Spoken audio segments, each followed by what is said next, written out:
தளபதி படத்தில் ஒரு டயலாக் வரும், பவர் சீட்டில் கிடையாது, அந்த சீட்டில் வந்து ஒருத்தன் உட்காருவான் பார்த்தீங்களா, அவங்ககிட்ட இருக்கு அப்படின்னு. உண்மையிலேயே பவர் எங்கிருந்து தாங்க வருது? பணமா, பதவியா, படிப்பா, அறிவா, அந்தஸ்தா? எதுவுமே கிடையாது. இந்த பவர் கம்ஸ் ஃப்ரம் மைட்டோகாண்ட்ரியா. ஆமாங்க, நீங்கள் 10th ஸ்டாண்டர்டில் படித்த அதே மைட்டோகாண்ட்ரியா தான். விராட் கோலி 6 அடிக்கிறாருன்னா அதுக்கு காரணம் அவருடைய பவர். அந்த பவருக்கு காரணம் அவர் உடம்புல இருக்கக்கூடிய மைட்டோகாண்ட்ரியா. அந்த மைட்டோகாண்ட்ரியா தான் அவருக்கு எனர்ஜியை ஏடிபி வடிவத்தில் கொடுக்குது. வயதாக வயதாக மைட்டோகாண்ட்ரியுடைய பவர் குறையிறதுனால தான் வயதானவங்களுக்கு பவர் குறையுது. இப்போ நம்ம மைட்டோகாண்ட்ரியாவை ஆரோக்கியமாக வச்சுருந்தோன்னா எப்போ வயதானாலும் கூட நம்ம பவர்ஃபுல்லாக இருக்கலாம். அது எப்படின்னா 3 விஷயம்தான்: உணவு, உடற்பயிற்சி, உறக்கம்.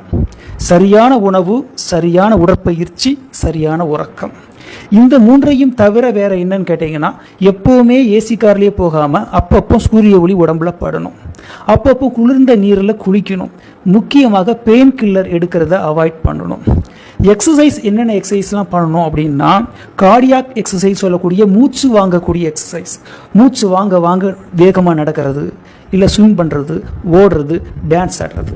அதுபோக ஸ்ட்ரென்த் எக்ஸசைஸும் நம்ம பண்ணி மசில் மாஸையும் கூட்டிட்டா மைட்டோகாண்ட்ரியா எக்ஸலண்ட்டாக ஒர்க் ஆகும் அப்படின்னு சொல்கிறாங்க. அப்படி செய்தால் boost is the secret of my energy அப்படின்னு சொல்கிறது தப்பு. Mitochondria is the secret of my energy அப்படிங்கிறது தான் கரெக்டுன்னு நமக்கே புரியும்.